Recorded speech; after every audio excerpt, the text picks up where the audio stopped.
Hello. पिछली video में मैंने आर्टिकल 13 को डिस्कस किया। मीन्स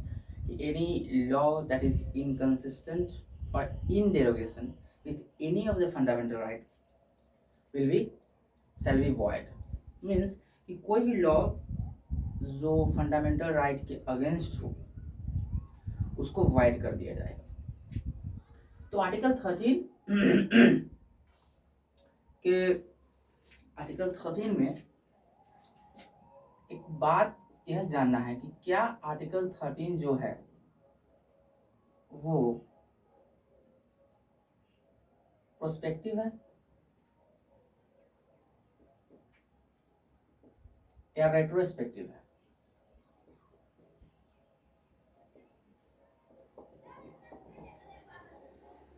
प्रोस्पेक्टिव और रेट्रोस्पेक्टिव मीन्स यह होता है कि रेट्रोस्पेक्टिव वह उस लॉ के लिए अप्लाई होता है जैसे कि आज जो भी डेट हो। मीन्स अगर आज 6/7 है, मान लीजिए 7 अप्रैल आज का डेट है, तो कोई लॉ अगर इस डेट को कमेंस हुआ और इसके आने वाले आगे के डेट के लिए अगर इसको अप्लाई किया जाए तो यह प्रोस्पेक्टिव लॉ होगा। और अगर कोई लॉ जो इसी डेट को 7 अप्रैल को आता है बट इसको रेट्रोस्पेक्टिवली कमेंस किया जाता है, शुरू किया जाता है, तो इस लॉ में अगर कोई लॉ जैसे मान लीजिए कि एसिड अटैक जो एक लॉ है 2013 में एसिड अटैक को एक क्राइम का दर्जा दिया गया कि एसिड को अटैक करना एसिड से अटैक करना एक क्राइम होगा। लेकिन 2013 से पहले ऐसा कोई लॉ नहीं था और इस एसिड अटैक के लॉ को प्रोस्पेक्टिवली लॉन्च किया गया, अप्लाई किया गया। मीन्स 13 के बाद अगर किसी ने किसी पर एसिड से अटैक किया तो उस पर्सन को इस लॉ के अकॉर्डिंग उसको सजा दी जाएगी। लेकिन अगर उस लॉ को रेट्रोस्पेक्टिवली लॉन्च किया जाता तो उससे पहले अगर कोई भी व्यक्ति अगर ऐसा कुछ किया है एसिड अटैक कहीं पर तो उसको रेट्रोस्पेक्टिवली वाले लॉ के अकॉर्डिंग उसको पहले उसने जो पहले किया उसके कारण भी उसको दंड दिया जा सकता था। तो प्रोस्पेक्टिव लॉ वह होता है जो जिस डेट को शुरू हुआ उस डेट के बाद जो भी डेट आएगी उसमें अगर कोई ऐसा कुछ करता है तो उसको उसके लिए सजा दी जाएगी। यानी कि अगर 2013 के बाद जो अभी 2023 है, अगर अब कोई एसिड अटैक का जैसी कोई क्राइम करता है तो उसको उस लॉ के अकॉर्डिंग सजा दी जाएगी। लेकिन अगर इस लॉ को एसिड अटैक वाले लॉ को जो 2013 में लॉन्च हुआ था अगर उसको रेट्रोस्पेक्टिवली अगर हम लॉन्च करते तो वो जो लॉ होता वो 2013 से पहले अगर किसी ने वैसा क्राइम किया होगा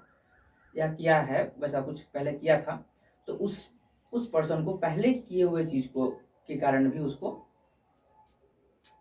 सजा दिया जा सकता था। और हमारे लॉ का एक प्रिंसिपल है कि नो वन किसी भी पर्सन को आप सजा नहीं दे सकते उस चीज के लिए जिस समय उसने वह काम किया, जिस समय उसने वह कोई भी एक्ट किया और उस समय वह कोई क्राइम नहीं था और बाद में वह क्राइम बन जाता है तो उस चीज के लिए आप उसको दंड नहीं दे सकते। यह एक जनरल प्रिंसिपल है लॉ का। तो 13 में यह क्वेश्चन क्यों आया कि यह जो आर्टिकल 13 है प्रोस्पेक्टिव इन नेचर है या रेट्रोस्पेक्टिव है, बिकॉज ऑफ कि उस समय एक पर्सन था शायद केशव माधव मेनन नाम का एक व्यक्ति था। केशव माधव मेनन नाम का जो व्यक्ति था वो 1949 में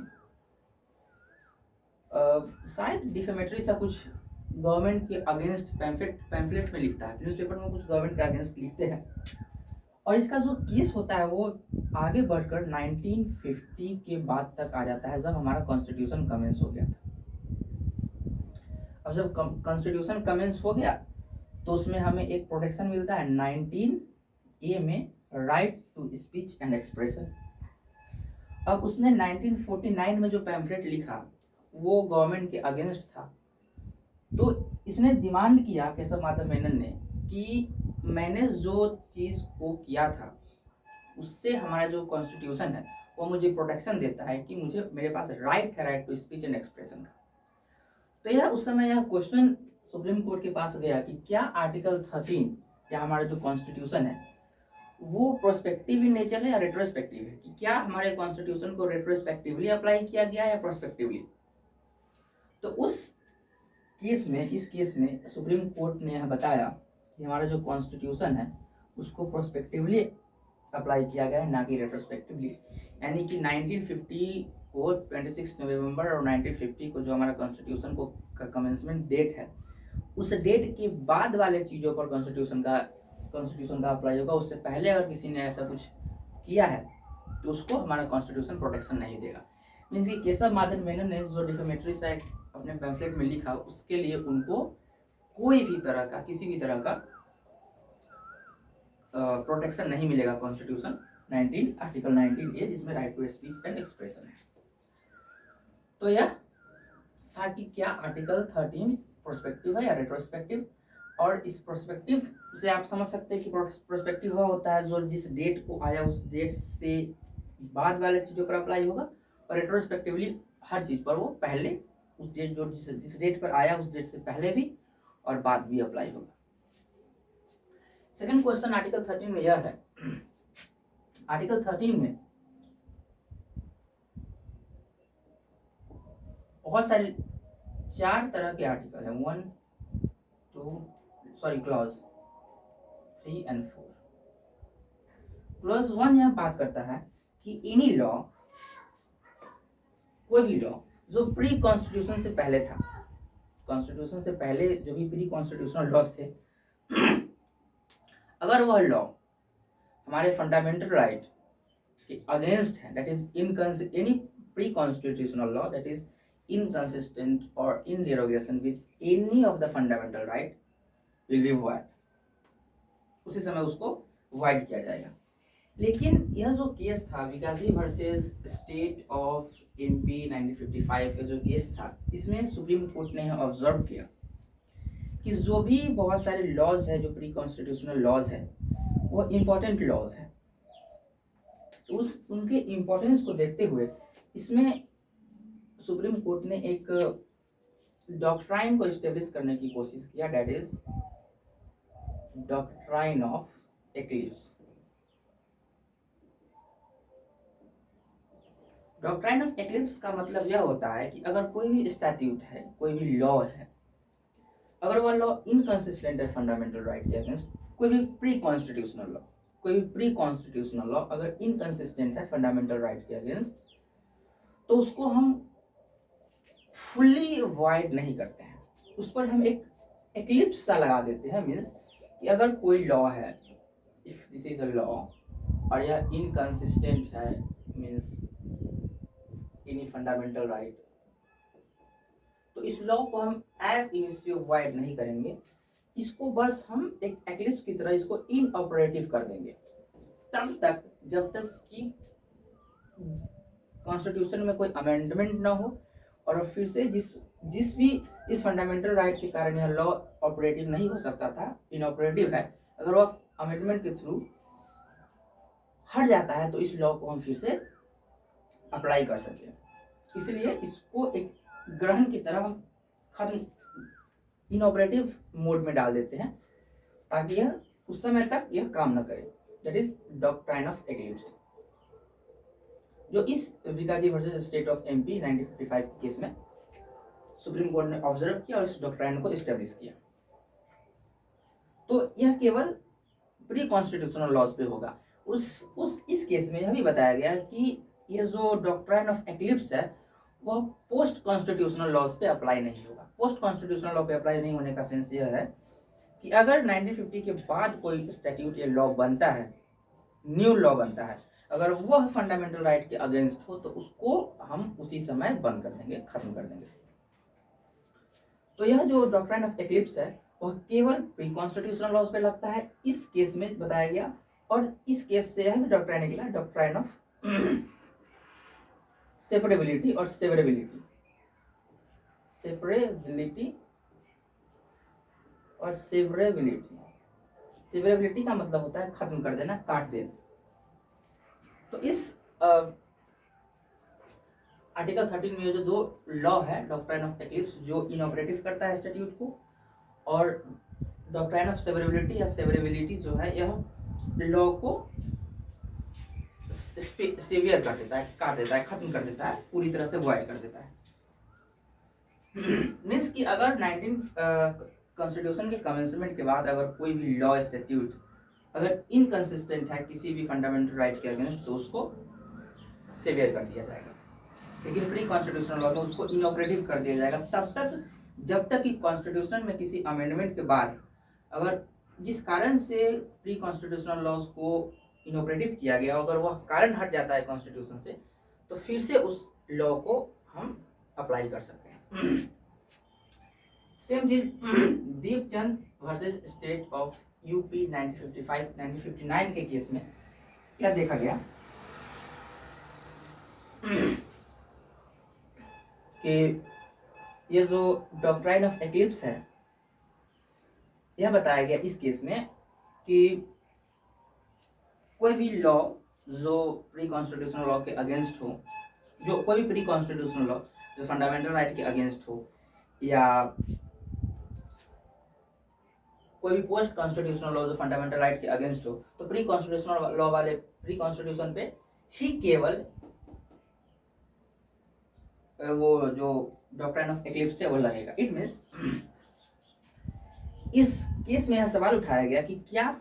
जो डॉक्ट्राइन ऑफ एक्लिप्स है, इनऑपरेटिव करने वाली जो सिस्टम होती है डॉक्ट्राइन ऑफ एक्लिप्स, वह केवल प्री कॉन्स्टिट्यूशनल लॉज पे लगेगा। इस केस से यह क्वेश्चन उठा कि क्या कोई भी जो प्री कॉन्स्टिट्यूशनल लॉज है क्या उसी पर केवल डॉक्ट्राइन ऑफ एक्लिप्स लगेगा, क्या पोस्ट कॉन्स्टिट्यूशनल लॉज पे यह डॉक्ट्राइन अप्लाई नहीं होगा। तो इस केस में बताया गया Deepchand versus state of UP 1959 के केस में कि डॉक्ट्राइन ऑफ एक्लिप्स केवल और केवल प्री कॉन्स्टिट्यूशनल लॉज पे अप्लाई होगा, not on the post constitutional laws. अगर पोस्ट कॉन्स्टिट्यूशनल लॉज इनकंसिस्टेंट है, फंडामेंटल राइट के अगेंस्ट है, तो उसको उसी समय अवॉइड किया जाएगा। बट फर्दर आने वाले आगे के केस में Ambika mills versus state of Gujarat 1974 के केस में पहले वाले जजमेंट को ओवर रूल किया गया और बताया गया कि कोई भी लॉ अगर पोस्ट कॉन्स्टिट्यूशन के बाद बनता है तो उस पर भी हम डॉक्ट्राइन ऑफ एक्लिप्स लगा सकते हैं, क्योंकि अगर कोई लॉ इनकंसिस्टेंट है फंडामेंटल राइट के अगेंस्ट, तो हो सकता है कि फंडामेंटल राइट में बहुत सारे लूप होल्स हैं। इसकी वजह से आर्टिकल 13